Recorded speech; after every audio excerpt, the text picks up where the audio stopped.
এবার এই বিজেপি নেতার বিরুদ্ধেই মারধরের অভিযোগ। কেন? প্রতিবাদীদের মারধরের অভিযোগ। প্রতিবাদীদের ইনিও মারধর করছেন, বিজেপি নেতাও, এরকমটাই অভিযোগ। বাড়ির পাশে মদ খাওয়ার প্রতিবাদ করেছিলেন প্রতিবাদীরা, আর তারপরে এই বিজেপি নেতার দাদাগিরি। কাঠগড়ায় বিজেপির মণ্ডল সহসভাপতি, পুলিশে অভিযোগ আক্রান্ত মহিলার। ভাইরাল ভিডিওটা দেখুন। আমার ঘর আমি করে বেরাবো না, কি করে খাবে? এইখানটাতেই বসতে হবে, কারো তো জায়গা আছে। এবার ওইখানে কি বলছেন? উল্টো পাল্টা তো কিছু বলেনি, অর্থাৎ মদ খাওয়া যাবে বাড়ির পাশে। উল্টো পাল্টা বললে তখন প্রতিবাদ করবেন, বাড়ির পাশে মদ খেলে প্রতিবাদ করবেন না।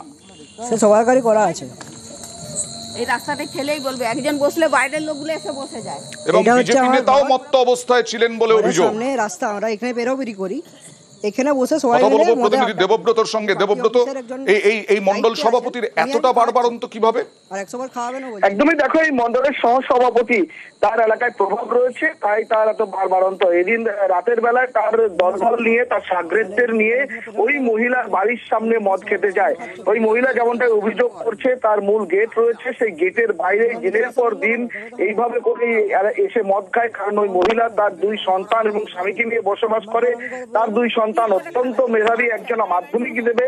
গতকাল রাতে যখন তার সাগরেদদের নিয়ে, অর্থাৎ ওই মণ্ডলের সহসভাপতি এবং বিজেপি অঞ্চলের কনভেনার এবং একজন শক্তি প্রমুখ রয়েছে, যে ভিডিওতে দেখা যাচ্ছে, অভিযুক্তরা যারা অভিযোগ করেছে তারা যে ভিডিও দিয়েছে, সেই ভিডিওতে দেখা যাচ্ছে যে মণ্ডলের এই পদাধিকাররা রয়েছে বিজেপির, তারা তাদের সাগরেদদের নিয়ে এসে মদপান করছিল। তখন ওই মহিলা ঘর থেকে বেরিয়ে এসে প্রতিবাদ করে।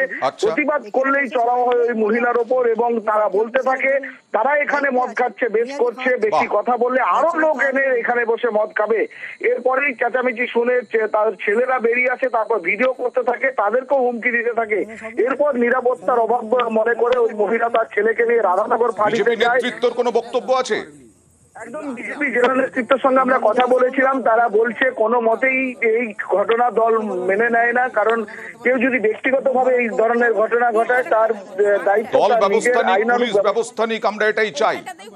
কারো তো জায়গা আছে। আমার বাড়ির সামনে 2 ফুট দূরে কতগুলো মাতাল এসে এখানে বসে, ওরা চেঁচামেচি করে, মদ খায়। আমি বারণ করি, তা সত্ত্বেও শোনে না। তারা এই বিজেপির নেতা, তার লোকজন সব, তারা বলে যে বেশ করব, আমরা এখানে বসে খাবো, আরো লোকজনকে নিয়ে এসে খাওয়াবো। প্রধানকে জানিয়েছিলাম, কোনো ব্যবস্থা হয়নি। আমি চাইছি যাতে এখানে সুব্যবস্থা হোক। আমি মহিলা একাই থাকি, ভয় লাগে, আমি খুব আতঙ্কিত। বলে অভিযোগ তো যেটাও করতে পারে, ওটা কি কোনো কথা হবে কি? সেটা অভিযোগ করেছে, আমি কি বলবো? আমি তো বলছি না, আমার সম্পূর্ণ মিথ্যা। আমরা অফিসে যাই ঠিক আছে, বসে গল্প করি, ঠিক আছে। সম্পূর্ণ মিথ্যা অভিযোগ বলছেন, তাই তো?